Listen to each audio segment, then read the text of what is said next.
ഇപ്പോൾ അടുത്ത് കണ്ടുവരുന്ന ഒരു പ്രവണതയാണ് കൂട്ടമായി ചേർന്ന് ആളുകളെ ആക്രമിക്കുക, മോഷണക്കുറ്റം ആരോപിക്കുക, തെളിവില്ലാത്ത കാര്യത്തിന് അത് ചെയ്തു എന്ന് കണ്ടെത്തുക, പിന്നെ മോഷണക്കുറ്റം പറഞ്ഞ് പലരെയും പിടിച്ചു വെച്ച് അടിക്കുക, സ്വയം പോലീസ് ചമയുക. ഇതൊരു തുടർക്കഥയായി തുടർന്നുകൊണ്ടിരിക്കുകയാണ്. എനിക്ക് തോന്നുന്നത് ആളുകളുടെ മനസ്സിൽ ഒരു അടിഞ്ഞു കിടക്കുന്നൊരു ചിന്താഗതി ഉണ്ടെന്ന് എനിക്ക് തോന്നുന്നു. അതായത് ആരെങ്കിലും താപ്പ് കിട്ടി കഴിഞ്ഞാൽ അടിക്കുക. ഇതാണ് പല സ്ഥലത്തും കണ്ടുവരുന്നത്. ഇപ്പോൾ ഒരാളെന്നെ അയാൾ കട്ടു എന്ന് പറഞ്ഞിട്ട് പിടിച്ച് വെച്ച് കഴിഞ്ഞാൽ കൂട്ടത്തോടു കൂടി വന്നിട്ടാണ് അയാളെന്നെ അടിക്കുന്നത്. അതൊരു രസമായിട്ട് കാണുകയാണ് പലരും.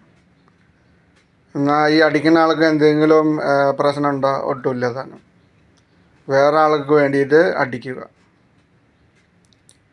അതും ചില്ലറ അടിയല്ല, മരണം സംഭവിക്കാവുന്ന തരത്തിൽ ആളുകളെ അടിക്കുക. പോലീസിനെ വിളിക്കാതെ സ്വയം പോലീസ് ചമയുക. ഇതൊക്കെയാണ് പല സ്ഥലത്തും കണ്ടുവരുന്നത്. ഇതൊരു അപകടകരമായ സൂചനയാണ് നൽകുന്നത്. എന്നാൽ ആവശ്യകാര്യത്തിന് ആരും സംഘടിക്കുന്നില്ല. ഇപ്പോൾ ഒരാൾ ആക്സിഡൻറ്റ് പറ്റി കിടന്നു കഴിഞ്ഞാൽ അയാളെ ആശുപത്രിയിൽ എത്തിക്കാനോ അയാൾക്ക് വേണ്ട സൗകര്യങ്ങളോ അല്ലെങ്കിൽ സഹായങ്ങളോ ചെയ്യാനായിട്ട് ആരും തയ്യാറല്ല. ഒരു കള്ളനെ പിടിച്ചു കഴിഞ്ഞ് കഴിഞ്ഞാൽ കൂട്ടത്തോട് കൂടിയിട്ട് അടിക്കുക. ഇതാണ് കണ്ടുവരുന്ന ഒരു പ്രവണത. ഇത് ശരിയാണോ എന്ന് ചിന്തിക്കുക. പല സ്ഥലത്തും അന്യായമായി അടിച്ച് ആളുകൾ മരണപ്പെടുന്ന അവസ്ഥ ഉണ്ടായി വരുന്നു. നിങ്ങൾക്ക് എന്തെങ്കിലും പ്രശ്നമുണ്ടെങ്കിൽ പോലീസിനെ ഏൽപ്പിക്കൂ. ഇപ്പോൾ പാലക്കാട് മധുവിനെ ആക്രമിച്ച് കൊന്നതാണെങ്കിൽ അതും ഇതുപോലെ തന്നെയാണ്.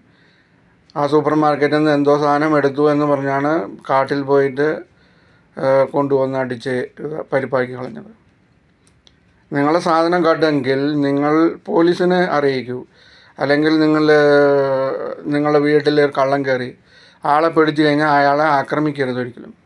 പോലീസിനെ ഏൽപ്പിക്കൂ, പോലീസ് കൊണ്ടുപോട്ടെ.